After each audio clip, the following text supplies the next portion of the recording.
Updated chip counts. Before that hand, Andrew Dean was at 1.4 million, Stefanski was at 2.5 million, and Kaplan was at 1.35. And I guess Kaplan made about 300,000 on that pot, so probably something like 1.6 for him and 1.1 or 1.2 for Andrew Dean. Yeah, Dean has 1.1, so Kaplan up to probably about 1.6, and Stefanski at 2.5.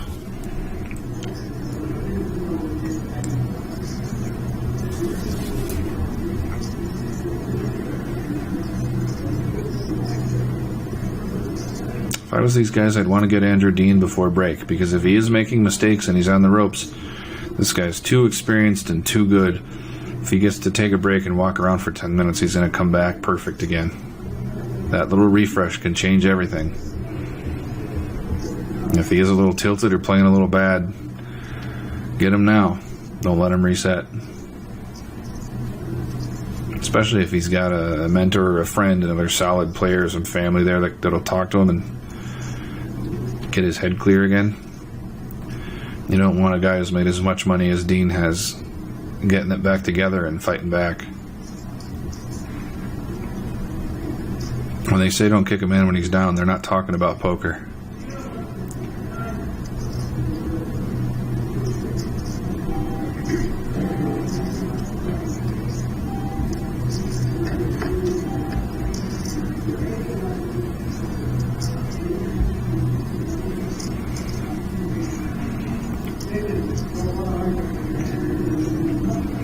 Stefanski has not played a lot of hands recently, so here's Molly with an update. Hi, Fox.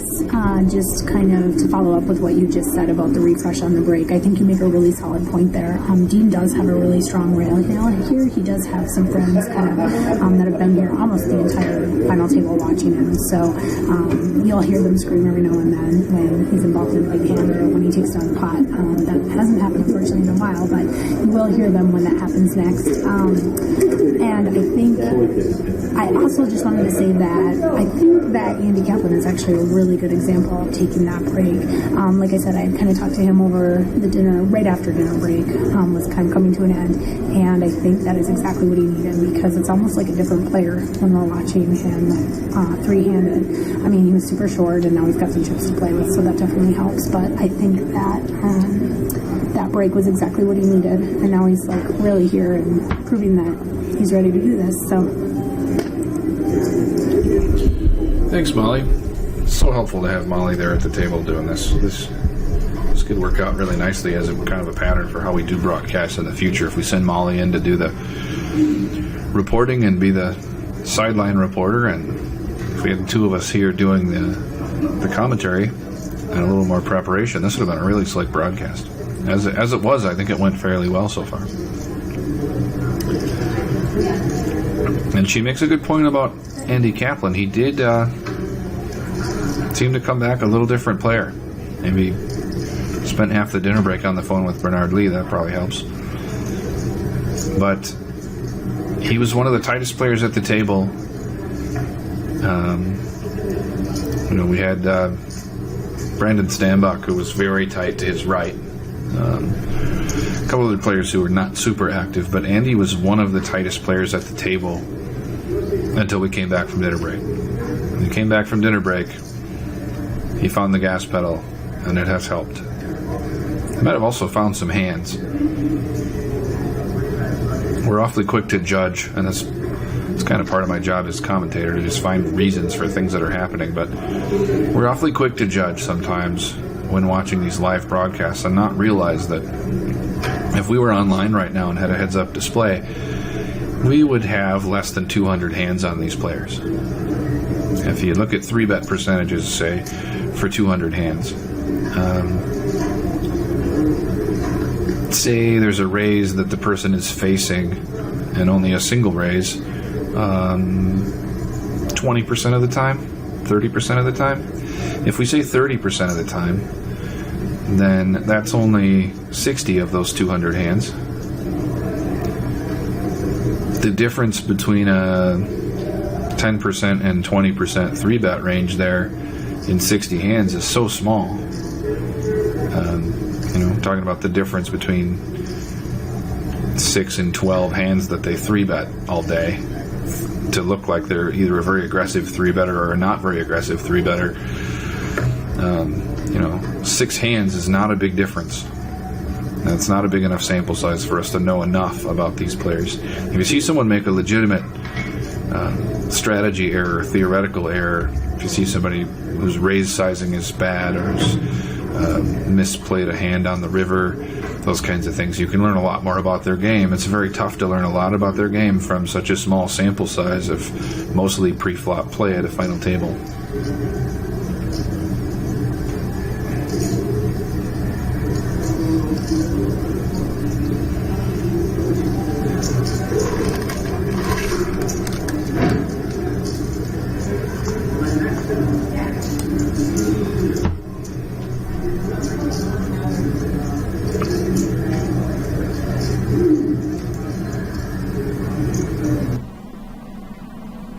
Uh-oh.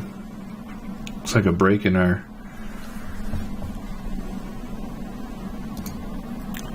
broadcast here. And we're back.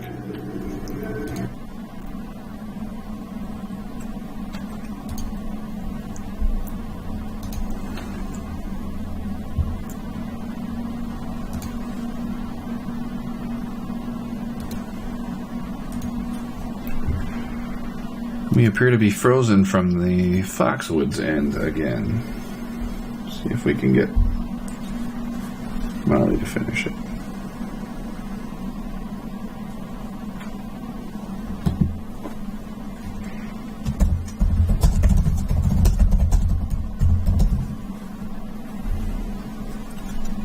Sure, Molly will get right to that and fix it here pretty quick. Their internet is excellent in the Foxwoods poker room, so this won't last long, I'm sure.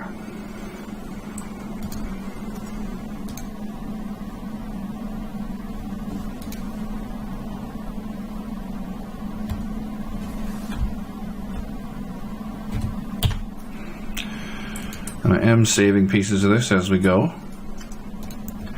so that I can make a broadcast out of it, more like a television show. Something like an hour long, maybe not even a full hour, that'll contain the highlights and little details about the players and those kinds of things. Should be able to do some neat stuff with this. And that'll go up on our YouTube channel, which is just youtube.com/blindstraddle, and it'll probably go up on the Foxwoods poker page as well, I would imagine.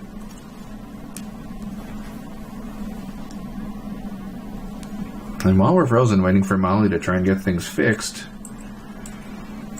talk about our sponsors here at Blind Straddle. iNinja Poker has really done a great job of helping us get started, and we're going to be broadcasting a number of their events over the next year. We'll be testing out some new stuff on them. The PPC Poker Tour, I'm a pro with them, and we'll probably be broadcasting some of their events as well. You can see them at ppcpokertour.com. See their whole schedule and the lead up to their Aruba event. Ivy League. I work at Ivy League, Phil Ivy's training site, make training videos for them. And Blue Shark Optics is a great sponsor. I've been working with Blue Shark a long time. They're a great company, and they're a big advantage at the poker table. I'm surprised we didn't see any at this table. If I'm in a big tournament, I am always wearing Blue Sharks. They're so helpful. And it may not be a surprise when I say that I highly recommend the Chris Fox Wallace model. It's an excellent model. But all the Blue Sharks are good. I'm just a little biased in the particular model that I recommend since it's got my name on it. Blue Sharks are really a powerful tool to have at the poker table. So powerful that players like Daniel Negreanu and Andy Duke have requested that they be banned from tournaments. And if there's got to be a reason that players like that don't want them around, and I'll tell you, it's because it takes away a lot of their advantage. I know that I was the only player in the field wearing blue sharks in the event where I won my bracelet. I don't know that it was a coincidence.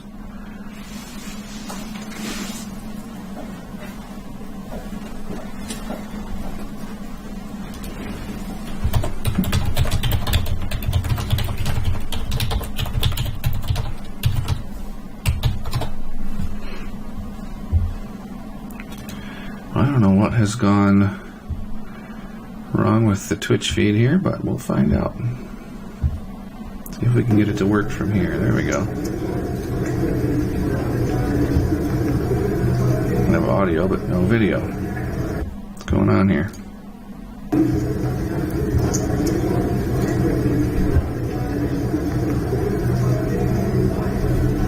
I don't think it's your router either, because on my phone I'm using LTE and it's frozen on LTE.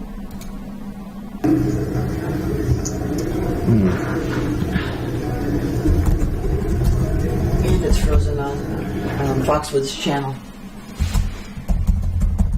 It's on my computer, but on Foxwoods channel.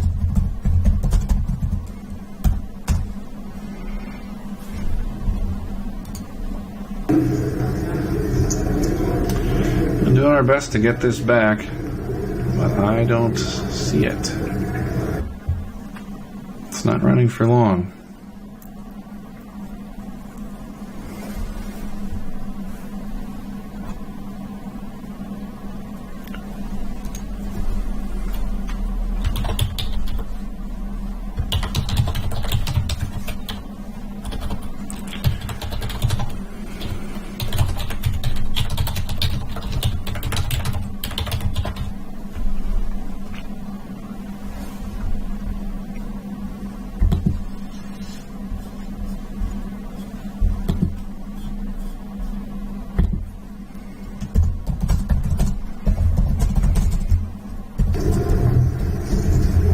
I can We're see your back. chat.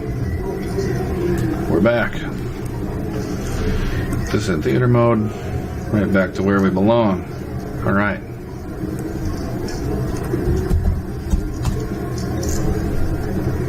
Thank you, Molly, whatever you did. Doesn't look like we missed anything too big, but we're frozen again. There might be a problem with...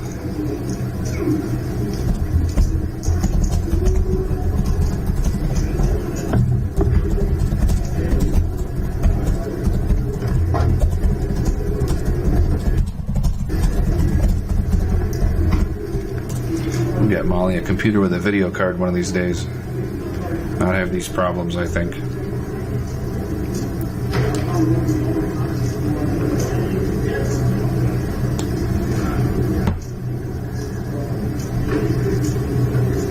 If you have a bunch of money and you're not attached to it and want to fund a broadcasting startup for poker broadcasting, please get a hold of us.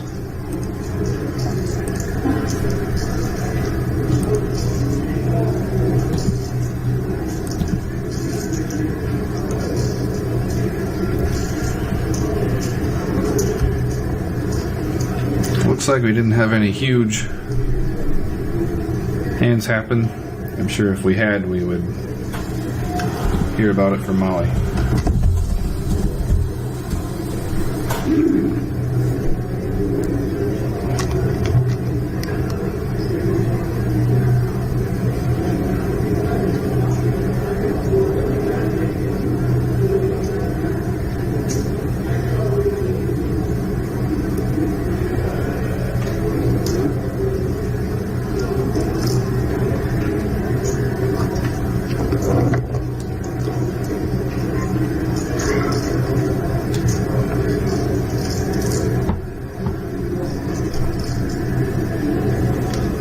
Dean looks up at the camera every once in a while like he's mad at it. Like this rotten thing is giving him this bad luck.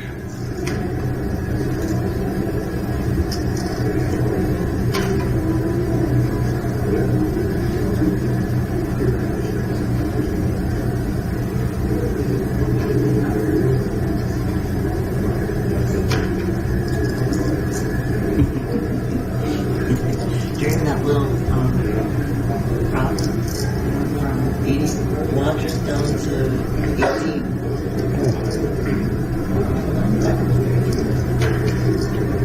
Everybody's turning off their stuff to see what's And we were at 25,000, 50,000 blinds during that little blip in the action.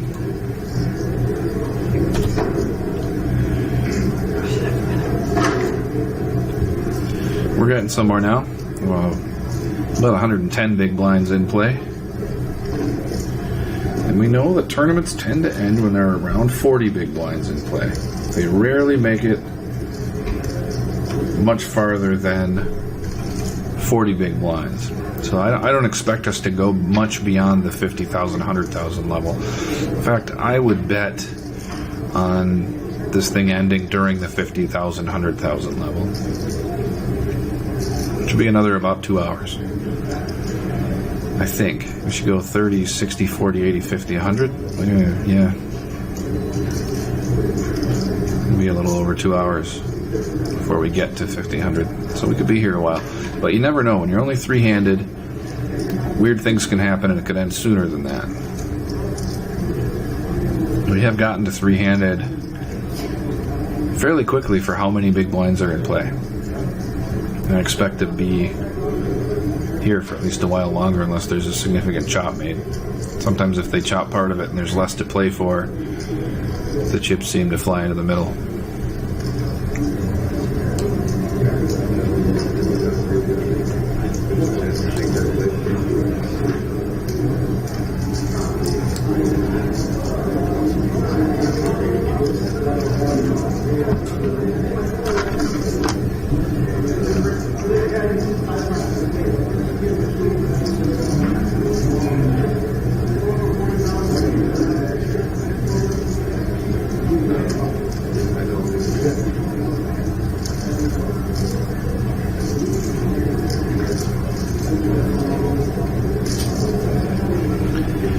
Sizable bet from Stefanski here.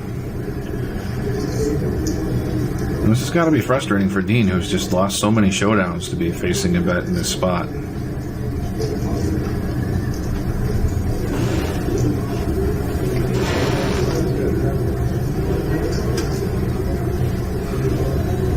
There comes a time when you start thinking, am I going to just be shown a 10 or a 5, or a queen, like always? You know, the things that's been happening every 2 hours, you start to feel really defeated after a while. Sometimes you have to take a little walk or fold a few hands without looking at them and just get your head straight. Not think about what's been happening and think about what you're going to do in the future and reset. Some people feel like that resets their luck, but in reality, I think you're resetting your mental state and you're resetting your skills. No, it wasn't Dean that was facing it anyway. It was Kaplan. About 30 seconds left on break. That makes sense. Registration for the 8:30 bounty is open. If you'd like to sign up for the 8:30 bounty, head over to cashier registration right now and get into the 8:30 $100 bounty event. $25 is yours to keep regardless of how you finish for every player you eliminate from that tournament. The Newsman 123 has a question. What would be... That's the 8:30 $100 bounty event. Turn that outside noise down. What would be a good bet for first to act with aces three-handed with these current blinds? When you get to blinds this big, your pre-flop betting is almost always the same size. You don't really vary your bet based on your hand. You can sometimes vary your bet based on position, but if you're varying your bet based on the strength of your hand, especially against these very strong players, you'd be in trouble. If you're raising smaller with aces or bigger with aces, you'll get torched. If you're raising, usually raising 2.5x, but you only min raise with aces, they're going to know you have aces, call your min raise, try to outflop you, and if they outflop you, they're going to take all your chips, and if they don't, they're going to fold. If you're raising bigger with aces, then everyone's going to fold, and you're not going to get value out of them. So you really don't want to vary your raise size based on your hand. Some players, some world-class players will only min-raise from this spot.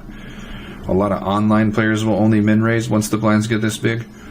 There are also some older school, more live play players that will raise to more like 125,000, 100, even 135 or 140,000 here. And I see players like Scotty Wynn make those bigger pre-flop raises. I see the online specialists making the smaller ones. It looks like we have it all in here. Kaplan and Dean. And Kaplan has Dean well covered, so this could be the end for Dean if he doesn't get there here. And it looks like Dean has the 4-6. That must have been a re-steal. But 4-6 of clubs is not in that bad a shape against ace-7. He's going to need some help here, though. A 4 or a 6. No good. So it looks to me like Andrew Dean is eliminated. I think he played pretty well all day, and I don't blame him with the re-steal there. I'd have to see what the exact stacks were, but it's not a bad spot for a re-steal when somebody raises. If he had around 15 big blinds, I'd be all in there with 4-6 of clubs as well. He did run into some bad luck, and he may have been a little tilted by the bad luck that he had. But he sure did lose a lot of showdowns, and sometimes there's not anything you can do about that. He didn't get the 2.8 million by going crazy and playing like a maniac. He played really well all day and then started to kind of have a meltdown at the end, and it's hard to say whether that was cards or play or both. But he went from the dominating chip leader. At one point he had 2.8 million and nobody else was over 800,000. Went from there, but he ended up in third place. You can't be all that sad for a guy who just made 50 grand, though. It's a lot of money.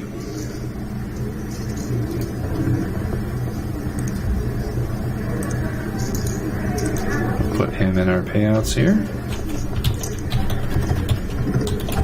Congratulations to Andrew Dean, who probably doesn't want to hear any congratulations right now. He's probably very angry of going out in third. He's a player who's made enough money that the 50 grand I'm sure is nice. Nobody spits at 50 grand, but he's made enough money and won enough that he's probably angry to only have made 50 grand when he was really hoping for the win. I'm sure that's some of how Andrew Dean feels. I think those of us who've played a lot of tournaments have all been there. You make a top 10 finish and don't win the thing, and somebody congratulates you, and you want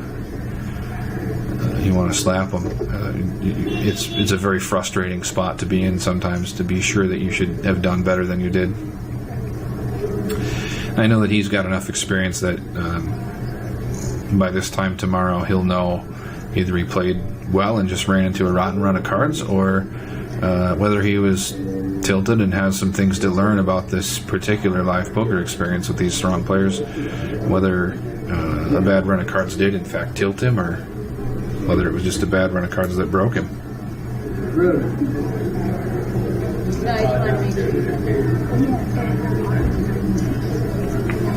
Sounds like they are talking some sort of deal.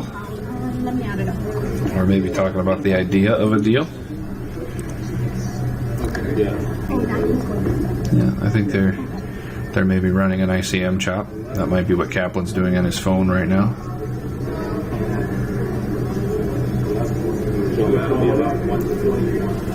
I would assume the stacks are fairly close.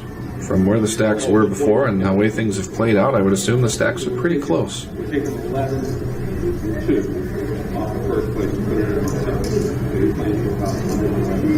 I see, so they're making it sounds like they're going to make it 110 for first and 90 for second. Move 11,000 down.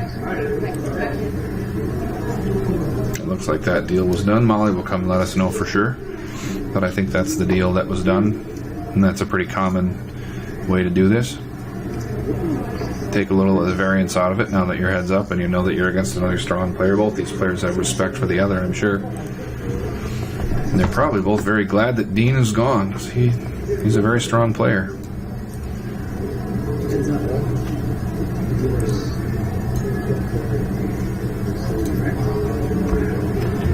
Molly's back. Talk to us, Molly. Molly checking in. I did want to just confirm the chop deal that they came to.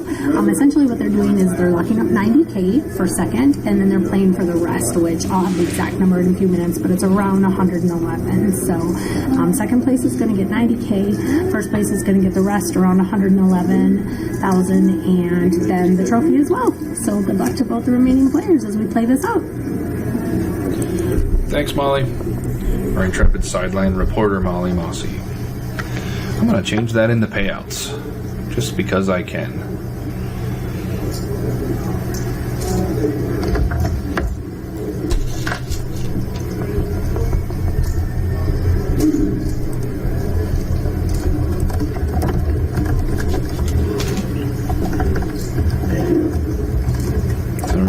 11,188.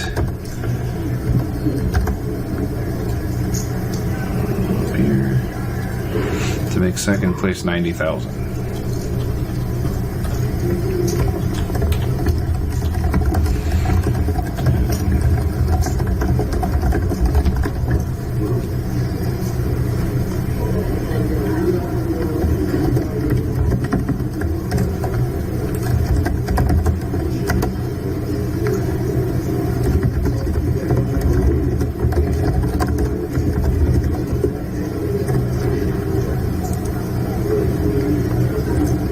I think they're playing for, would that be 111,280 for first?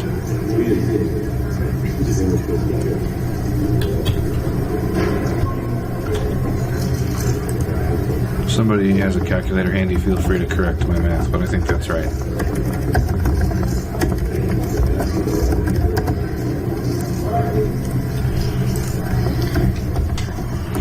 So now we have the corrected payouts after the chop is done. Andrew Dean is off collecting his 50,000, and Stefanski and Kaplan are just a little bigger here, just a little bigger here.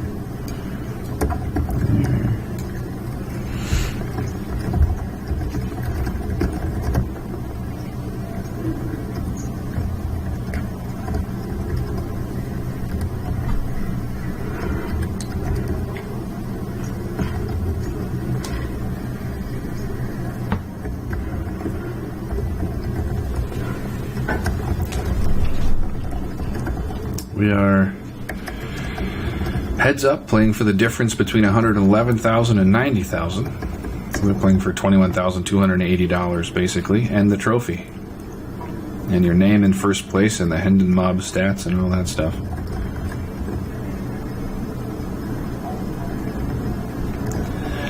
And you do see that sometimes when these chops are made that take out some of the difference, players get less serious and they start to be tired of playing, and they end up being more willing to put their chips in the middle.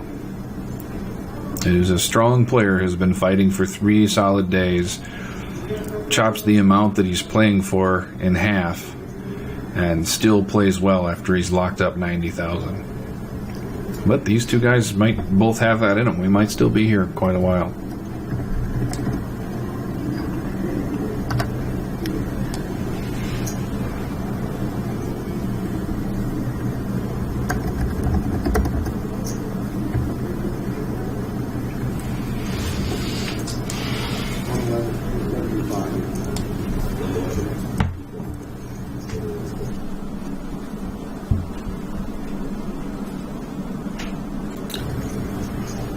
Couple little blips in the stream here, but overall it's been pretty smooth today. Given that we had almost no time to be prepared for this and get things running and get things set up, this isn't too bad. You can check us out at blindstraddle.com or Twitter at blindstraddle. You're already watching our Twitch feed. If you follow our Twitch feed, just click the heart, you will be able to see the any time in the future that we're broadcasting. We'll be broadcasting big final tables from all over the country and some featured tables and some cash games as well. And if you want your casino to have us come in and do a broadcast, talk to them, tell them to get a hold of us. Now is the time to do it. We're hoping to be charging an awful lot of money for this a couple of years from now, but right now we're cheap.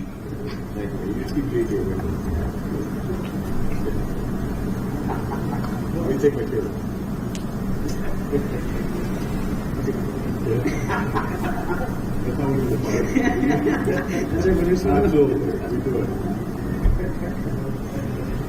And the only thing we will be doing with this channel is broadcasting live final tables and feature tables and cash games. Will be live poker only. That's the only plan we have for now.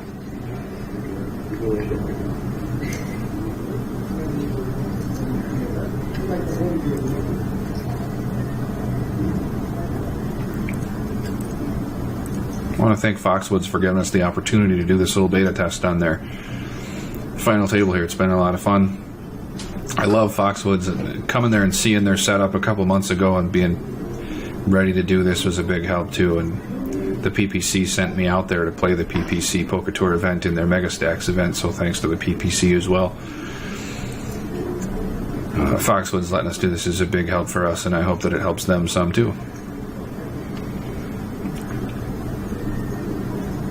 It's nice to do this with no pressure. They already have their own stream set up. This is just a bonus. So if things went haywire, it wasn't going to be a big deal. But things didn't go terribly haywire anywhere. It was a good broadcast. It was fun. It helped that it was a table full of very strong players. It was interesting poker to watch. And it helped that we had a lot of information on these players.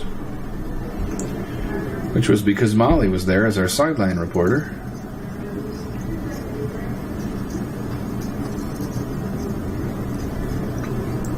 That was a big help for us. Somebody asked what's the next tournament you guys are broadcasting. We don't know. We have not signed any significant contracts yet because we haven't been ready to kind of roll out our product and say this is what we can do. We want to really knock people's socks off when we do that, and that might be a few more weeks until we're ready to create a really great broadcast for somebody. Once we do that, then we'll start talking to places about broadcasting some future events. I do know that we'll be broadcasting many of the iNinja Poker Tour events. We will be broadcasting the Diamond League and Spade League final table for iNinja Poker. And those will be, I think there's about 30 grand being given away in each of those. And those will be fun. Those are some strong players. The Diamond League final table in particular will be very strong players. I will probably be at the Spade League final table, so I don't know what that broadcast will be like, but the Diamond League final table, I believe I will be doing the commentating and the setup, and we'll have time to get ready for it, and that might be something we use as more of a resume builder, try to get some other places signed up to do these broadcasts with them. So, nothing on the docket exactly right now other than those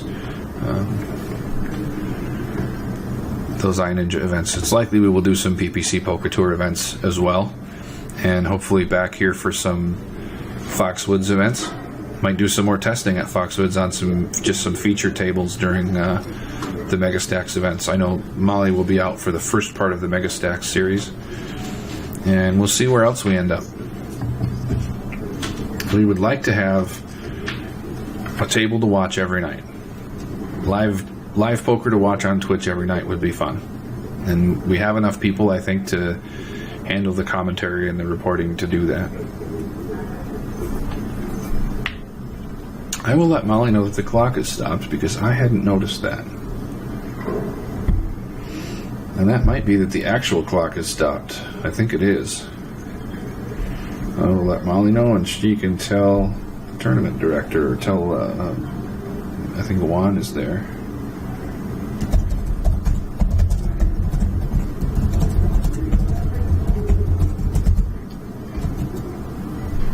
Thanks for letting me know about that in the chat. I don't know if I ever would have noticed it. I'm thinking too much about the poker and the future of the business and getting the broadcast right.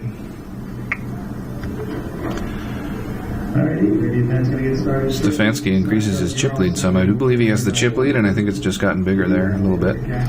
Not a very big hand, but nothing to sneeze at. You'll be stacking some chips.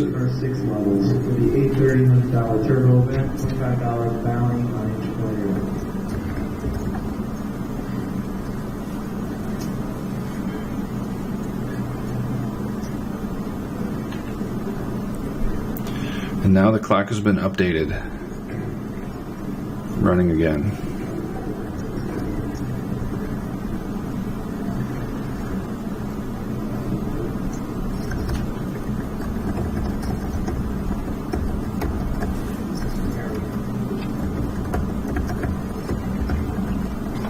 If you're enjoying the broadcast, please go hit the like button.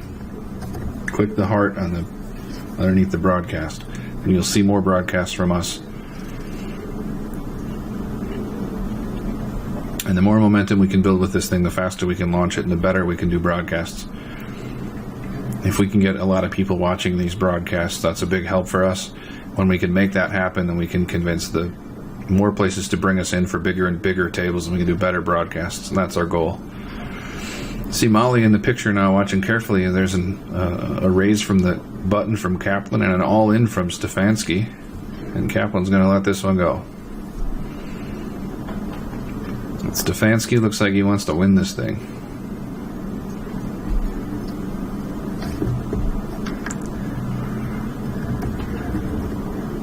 $25,000, 50,000 blinds for another half an hour.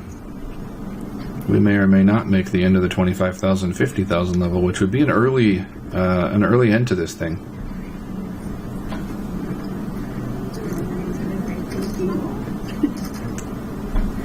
Got ourselves a new dealer.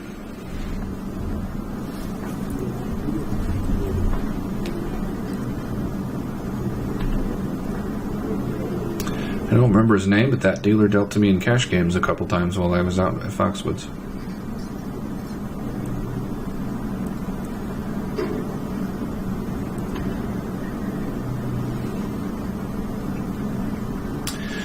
Math Burns, total chips in play, about 5.5 million.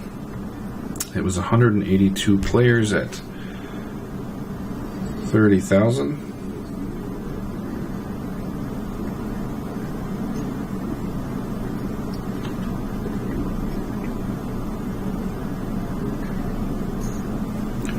$5.46 million. And Molly's coming in with some chip counts. And that 5.46 million may not be exact because of races. The chips always increase slightly because races add a few chips here and there. What happened to Dean? He got short and ran a re-steal with 4-6 of clubs against a small blind open into his big blind and got called and lost. Stefanski has 3.8 million, so he's got a pretty significant chip lead now.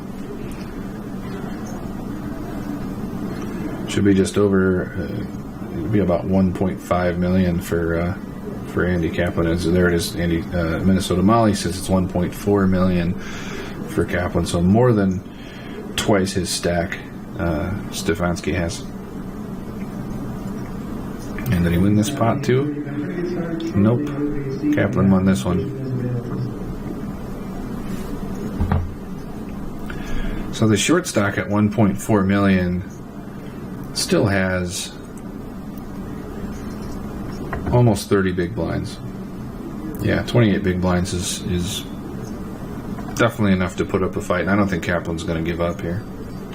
There's 20 grand to play for. You don't give up when you're fighting for 20 grand.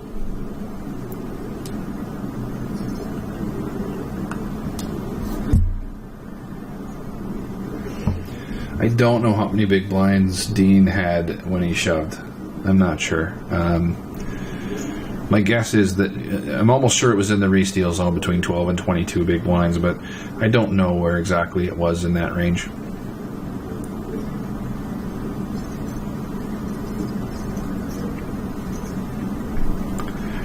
But I said at the time, it's probably a spot where I would have shoved as well, in the absence of any other information.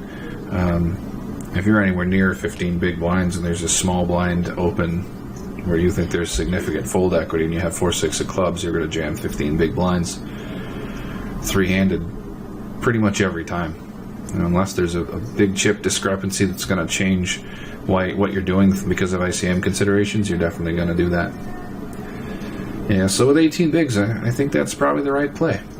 You could make a case for just calling there, but Dean's an online player, plays the math and doesn't play the lack of risk. He's not as risk averse probably as live players are, and he's willing to get it in there with that hand because it's profitable, and you can run the math and show that it's profitable.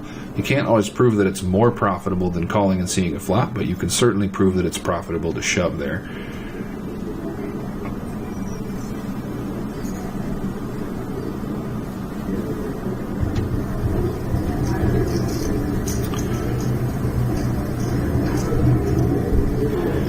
Sounds like these players are getting chatty on the felt. Molly Molly does not work at Foxwoods as a Foxwoods employee. Molly's a poker reporter, and so she travels around doing reporting in different places. She worked the whole World Series last year. She has worked a number of events at Foxwoods. She's always on the road, different places, writing up poker tournaments and blogging about poker tournaments and doing live reporting for poker tournaments and all kinds of other things. And now she's also part of Blind Straddle, and she's going to be doing commentary and commercials and spokesmodel and everything about being there and helping us run the stream. So Molly wears a lot of hats.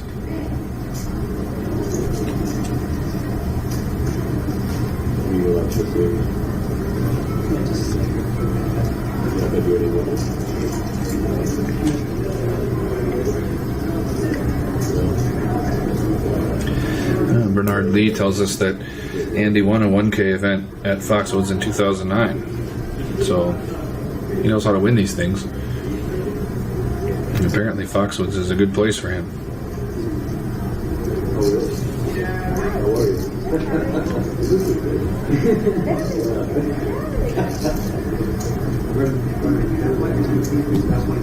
Yeah, good.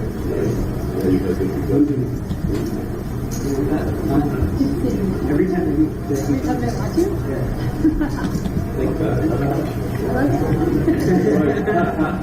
I go back to Andy Kaplan's info sheet that he filled out for us.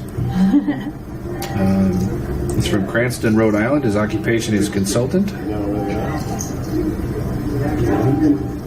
Hi, Fox. Just checking in real quickly with kind of a fun little piece of information. So David Stefanski's rail is growing. He's had numerous amounts of players, locals, and just some of his great friends that he played in the tournament with and not come to kind of check him out. But his in-laws actually just showed up a little bit ago. His wife's parents are here supporting him. And David, when they were just chatting at the table, David did say that every time that these two have sweat him in a Foxwoods tournament, he's won. So he's hoping to keep the streak alive. So we'll head back. Thanks, Molly. Lucky in-laws. That's a rare thing to hear. But when your in-laws show up, you're either very happy or very unhappy about it. And it sounds like he's very happy about it.